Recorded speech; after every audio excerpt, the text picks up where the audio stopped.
This kind of trace they call speedometer.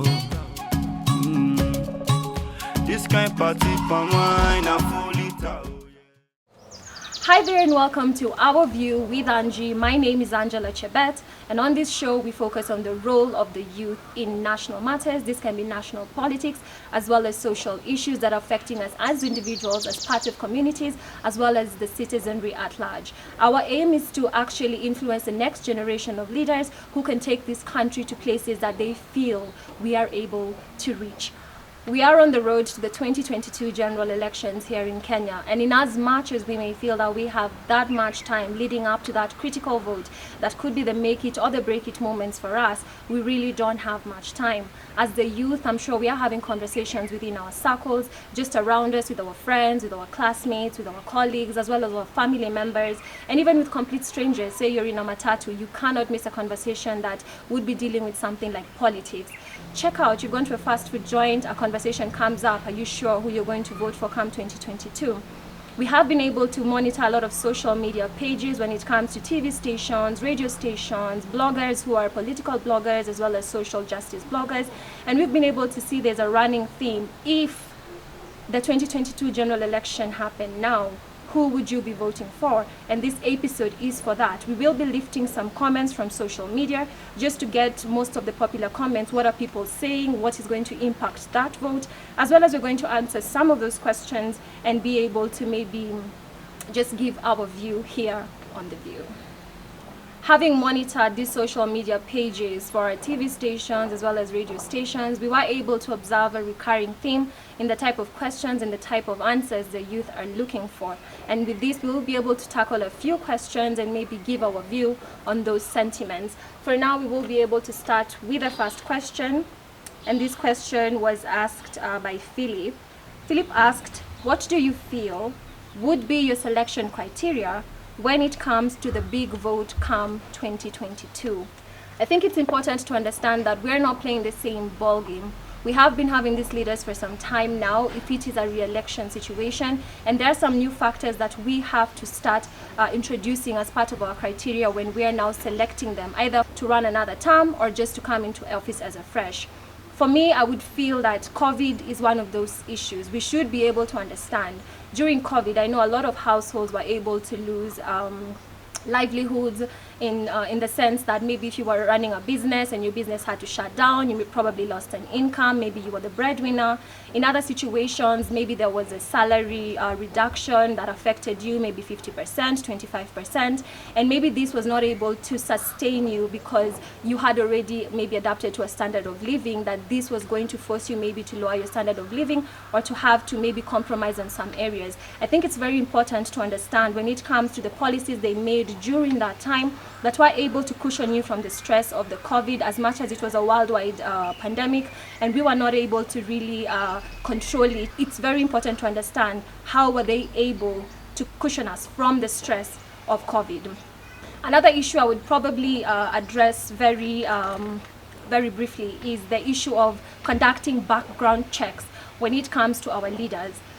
We all know a popular politician here in our country who escaped from prison, has a death certificate, but has been running Nairobi for some time now. Do we do our due diligence as citizens when it comes to doing background checks on our leaders and taking the initiative as the youth to do that thorough background check?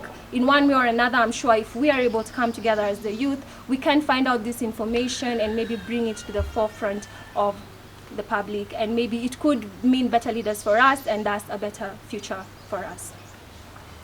And on to our final question, and this question was asked by Safari on Facebook, and it was actually posed to the youth. And Safari asks, the youth are constantly complaining and in an uproar on social media about the uselessness of their leaders, but they are the same people who do not actually show up at the polling station in the name that leadership in Kenya is predetermined and the vote does not count. I feel this one may be more of a commentary than a question, and so from that we can easily just be able to understand you cannot be complaining about something that you're not waking up to go make a change about. So as the youth, if you do not show up to make that vote, then I think It should be your business, and I don't think you should be spreading it around when it comes to understanding that if you do not show up at the polling station, then you really have nobody else to blame for the choices the leaders will make for you, because you did not make that choice for yourself.